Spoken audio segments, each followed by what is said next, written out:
Hi, and welcome back to Focal Point AFR Talk. Just a couple of more things on this NSA thing before we move on.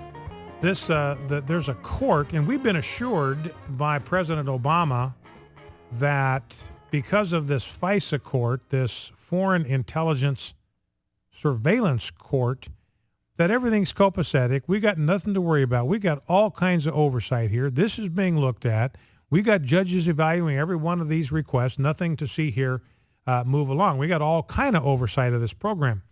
But the Department of Justice requests for surveillance warrants have been declined 11 times out of 33,900 surveillance requests. So the government has been making these surveillance requests since 1979. In the course of that time, they have submitted 33,900 surveillance requests to this FISA court. They have been turned down exactly 11 times. Not 11% of the time, but 11 times. That's a rate of 0.3%. So that makes you wonder how much oversight there actually is there. It just seems like this FISA court, nothing but a rubber stamp. Now this Edward Snowden, he's still somewhere in Hong Kong talking to the press. I'm not a traitor. I'm not a hero. I'm just an American. Still don't know exactly where he is. You know, when you start thinking about this, wait a minute. The whole point of this NSA thing is you can track people overseas. This is a foreign intelligence surveillance agency. Well, where is Edward Snowden? He's on foreign soil. He's in Hong Kong. How come they can't find him? I mean, how come they're not tracking his cell phone? How come they're not tracking his emails? How come they're not tracking his Skype account? So it makes you wonder just how, I mean, maybe that's the reason we're safe. If they can't even find Edward Snowden and they know right where he is, if they can't even find him, you know, it's no wonder that they've lost track of 6 million illegal aliens. There are 6 million, almost half of the people that are in this country illegally overstayed their visas. They came in legally, overstayed. Nobody went and found them. Nobody went and got them. And the federal government's got absolutely no idea where they are. So perhaps our privacy is being protected by the sheer incompetence and ineptitude of the federal government.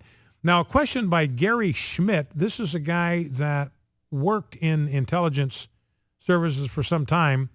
And he's wondering now openly in a piece I'm looking at today on AEI, that's American Enterprise Institute website, whether Snowden had an accomplice.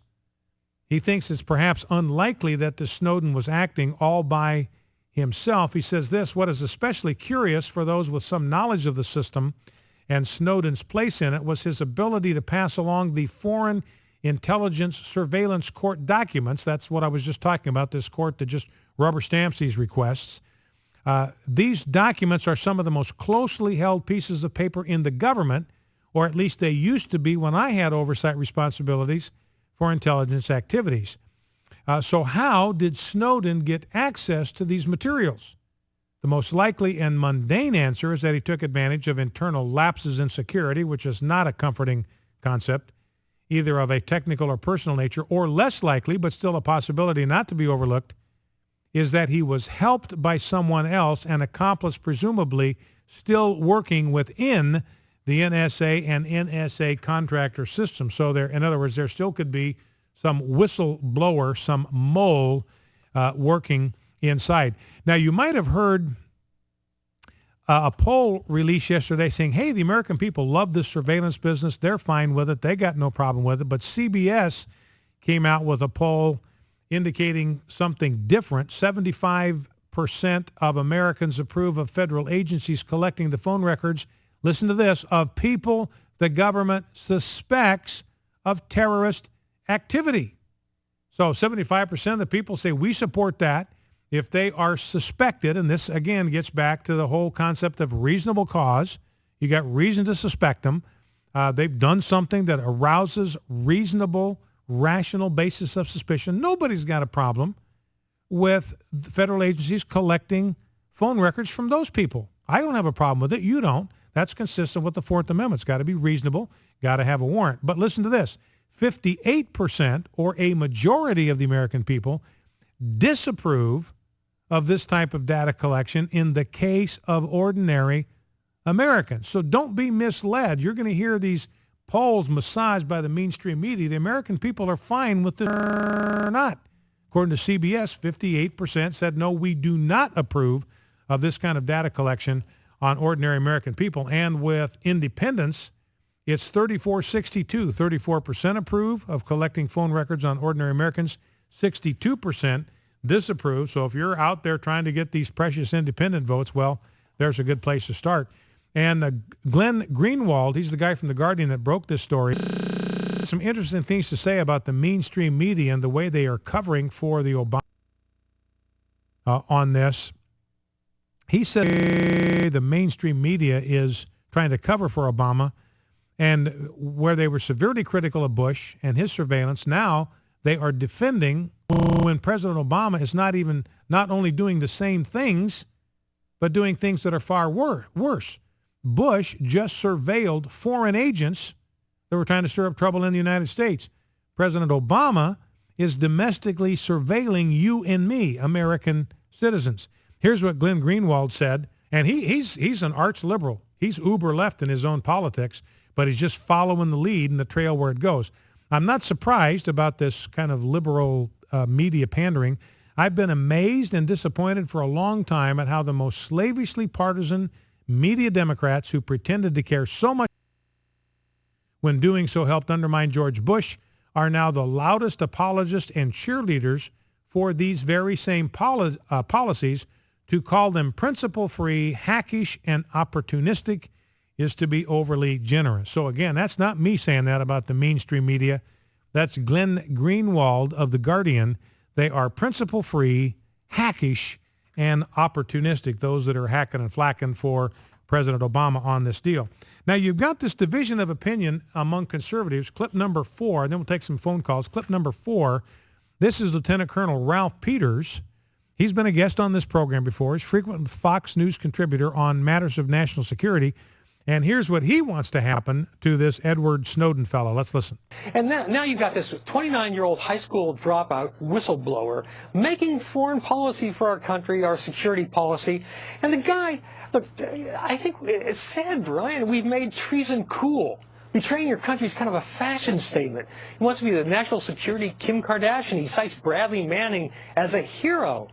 I mean, we need to get very, very serious about treason. And oh, by the way, for treason, as in the case of Bradley Manning or Edward Snowden, you bring back the death penalty. All right, so that's what Ralph Peters wants. He's a conservative. I like Ralph Peters, had him on this program because I like him. He brings a valid perspective, a lot of experience. He wants this guy brought back and strapped into the electric chair. Clip 5, here is Judge Napolitano, a frequent Fox News contributor, conservative guy. I like him. I don't agree with everything he says, but I like him in general. And here's what he had to say about Edward Snowden. I would describe this man as an American hero, as a person willing to risk life, limb, and liberty in order to expose to the American people one of the most extraordinary violations of American principles, value judgments, and the Constitution itself in all of our history. A person so familiar with the intelligence community, as you heard from the excerpts that you just played. He's aware of the personal danger to himself. He knows of the likelihood of prosecution, but he also understands that the government listening to half the country is not what was bargained for when statutes were enacted in the days and weeks after 9/11. Okay, so Judge Napolitano, this guy is an American hero. And what Napolitano recognizes and what Edward Snowden recognizes is that what he did was illegal. But what the government was doing is unconstitutional. So you have a clash between these two principles. Something is illegal, and that thing at the same time is about behavior that is unconstitutional. What should trump in that case, ladies and gentlemen? And I'd love to take phone calls on this, 888-589-8840, 888-589-8840. Do you think Edward Snowden is a hero or is he a traitor? Do you agree with Judge Napolitano, he's an American hero, or do you agree with Ralph Peters, you ought to be brought back and strapped into an electric chair? Because what clearly he was exposing was behavior that is unconstitutional. What he did was illegal.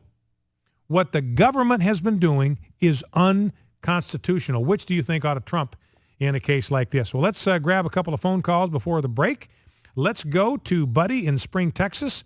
Buddy, thanks for calling. Thanks for waiting. What's on your mind? Thank you, Brian. God bless you. God bless you. Yes, sir. I agree with Judge Napolitano.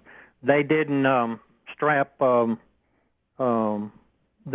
Patty Hearst girl in an electric chair, and also Nancy Sinatra that went over to the enemy and watched the enemy shoot our planes down and capture our pilots. They didn't do nothing to her, and she even sailed into their port with blood and supplies.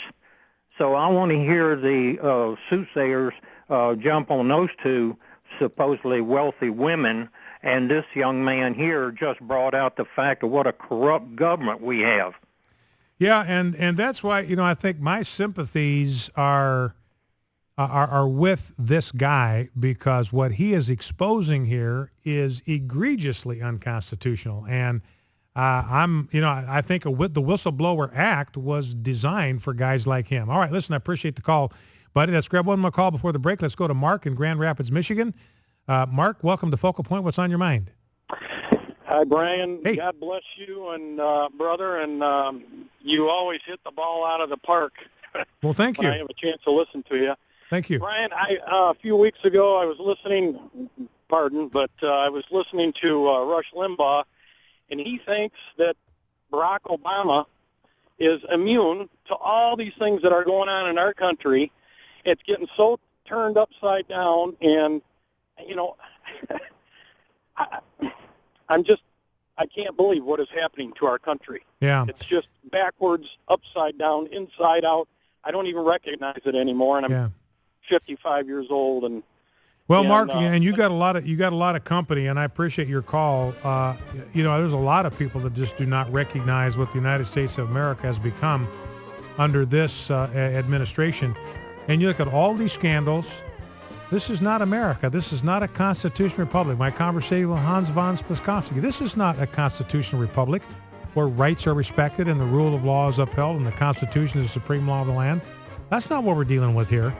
And, Rush Limbaugh said, well, there's no way that Barack Obama's leaving office.